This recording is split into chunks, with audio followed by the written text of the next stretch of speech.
Thank you. Uh, Ishu, which is hello in Eyak. When we see someone, we ask, Ishu, is that you? My Eyak name is Jamatsuki, which means little bird that screams really loud and won't shut up. So tell me when I need to. The Eyak are Athabascan Indian people from Cordova, which was once called Eyak in south central Alaska along the Gulf of Alaska coastline. Next slide. Eyak is also a matriarchal culture, as I mentioned earlier. My grandmother Ataki, she was the one that taught us about the seasons of animals and berries and salmon and our Eyak language. And even though we have 400 Eyak people alive today, there was never over 1,000 Eyaks alive in the history of time, at least along the Gulf of Alaska. Go ahead and show the next slide. And one of the things that I think is important is that we grew up along the coast with our people, and there was two people who were instrumental in our lives. One of them being Dr. Kraus, who's sitting here next to me with my daughter Ananda when she was just a young pup. Dr. Kraus had worked with the last 5 full-blooded Eyak people, all which were women. And so Dr. Kraus said that our language was much sweeter and more docile and nice than had we had males that had egos and were angry because of what was happening to the Eyak people. He said there probably would have been a lot more cuss words in that dictionary. And he wrote a 4,500-page Eyak English dictionary. And prior to Dr. Kraus, we had the great anthropologist Frederica de Laguna, who had come in and refounded the Eyak people in 1930. And she ended up writing a book called The Eyak Indians of the Copper River Delta in 1933. So those people, fortunately, were in our lives and realized that the Eyak were a distinct culture and people with a distinct language that was different than the other Athabascan tribes of the interior. There was 54 Athabascan tribes that lived in the interior and only 3 along the coast, one of them being Eyak. Next slide. And after hearing from the panelists, I feel like I'm not doing enough. Saving our language is not enough. I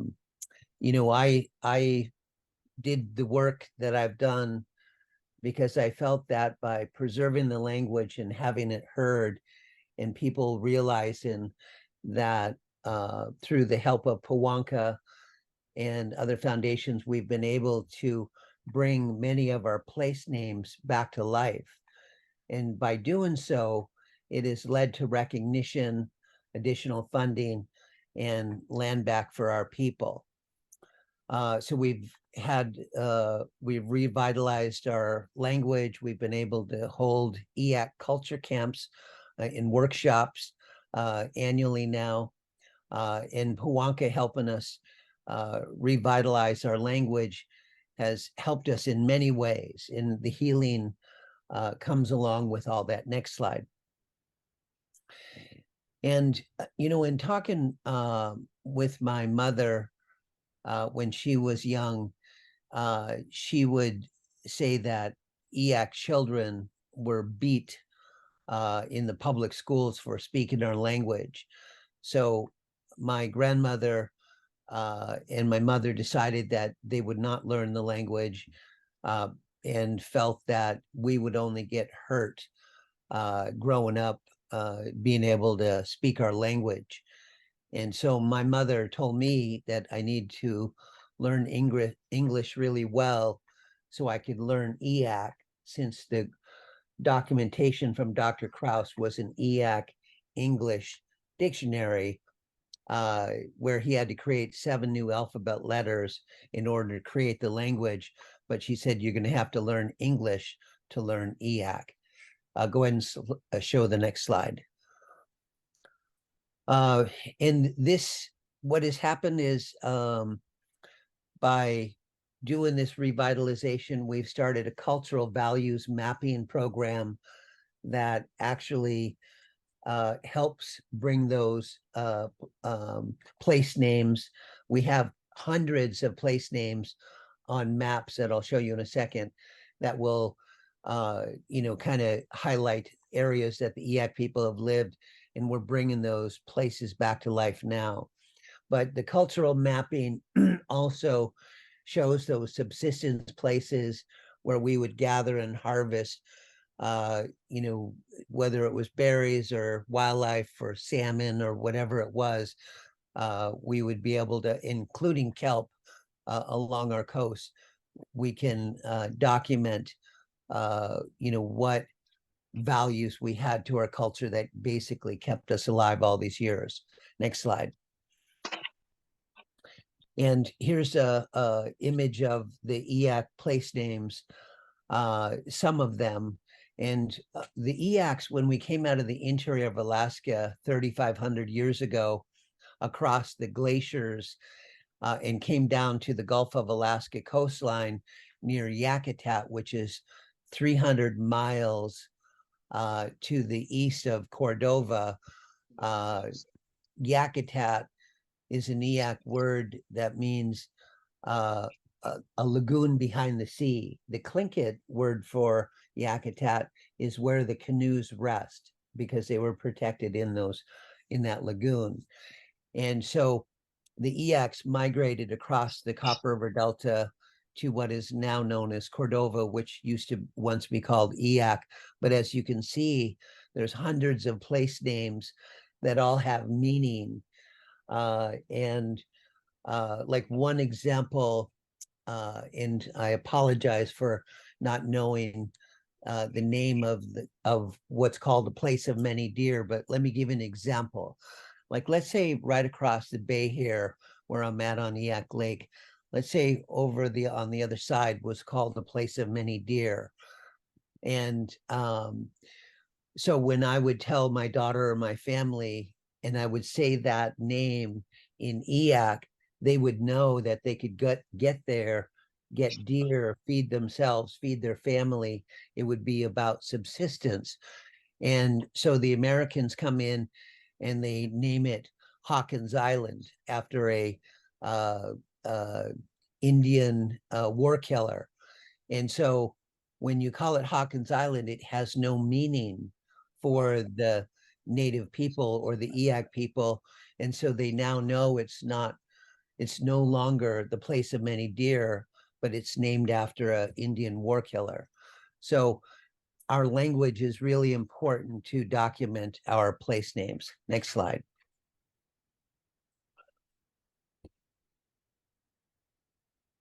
And before I show this short video in my closing, it's been raining here for a long, long time. The EACs, when they first came to Cordova, they probably came to one of the rainiest places on the planet.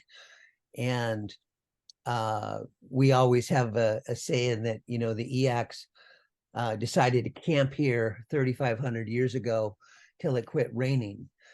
And so today the sun came out and you see lots of rainbows. And so a EAC word for rainbow is Yachala.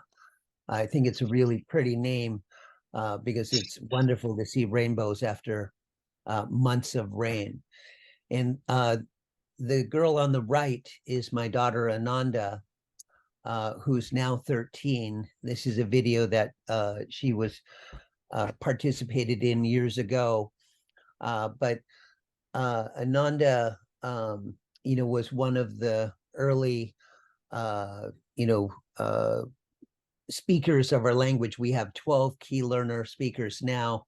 And I remember when I was driving down the road in San Francisco, and across the radio came on KPFA radio was the United Nations talking about the loss of the last full-blooded EAC, and said that our language was declared extinct by the United Nations because we lost our last full blood. And so that upset me to the point where I decided to raise the money to save our language. And one of the first grants was from the Rockefeller Fund. They had created a fund. And at one point before they made their decision, they called me and they said, we're trying to decide whether we should give you this $17,000 or not, because if you have your last full blood and she's about to pass to the other side, who is she going to be able to pass that language on to, and who would she speak to even while she's alive right now? And I said, well, if the last full-blooded English-speaking American was about to pass to the other side, would you preserve the language or just let it die?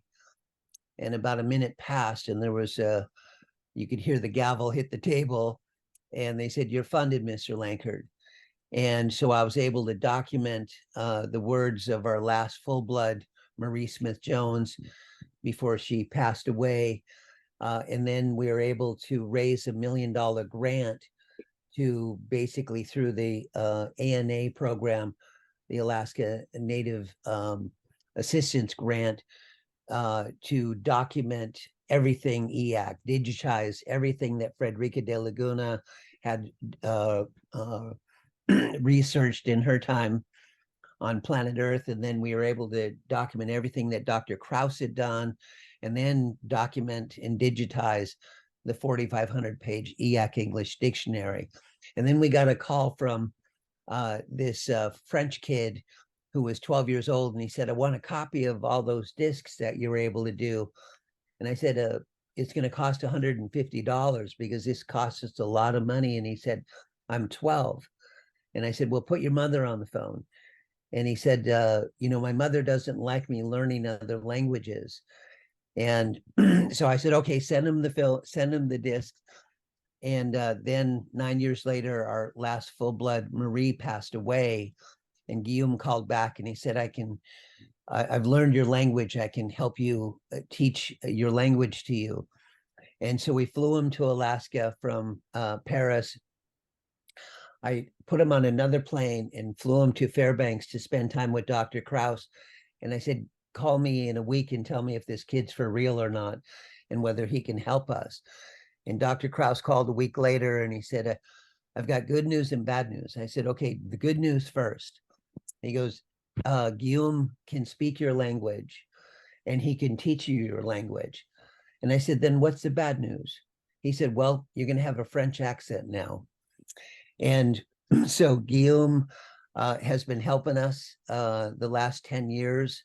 As I mentioned, we have 12 key learner speakers. We now have a website that's being worked on right now.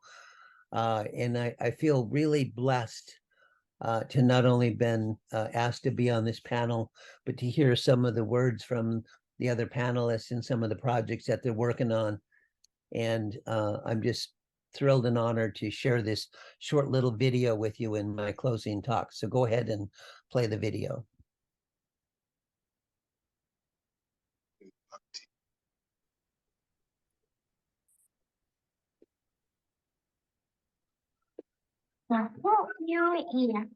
The people here. Hello everyone, let's cook. Today, sag da koshmat. Today we will cook hooligan. This is a type of fish that is related to smelt. Hooligan oil is the most nutritious of all fish oils and was highly valued in Alaska Native cultures. The prized oil was gifted to elders at special ceremonies. Let's get back to cooking hooligan, or sock. harsh. Fleeing hooligan, ya ashfa. Cut off the heads of the leg and remove the entrails.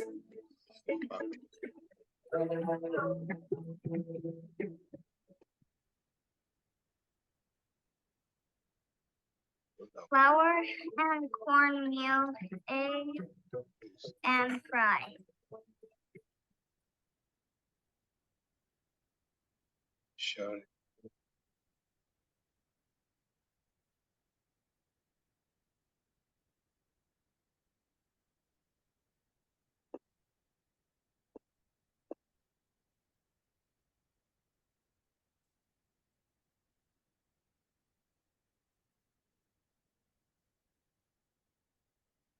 I don't know what happened to the sound.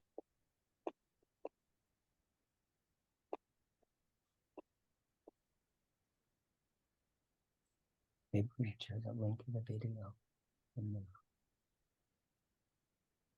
chat. So, yeah, you can go ahead and shut that down. So I'll finish my talk by this is, what we've been able to do is share the EAC language now more and more with people in different tribes. And basically it has led to the healing of our people. And recently we were gifted a healing pole that was taken from Alaska about 130 years ago. And the Samoan chief who somehow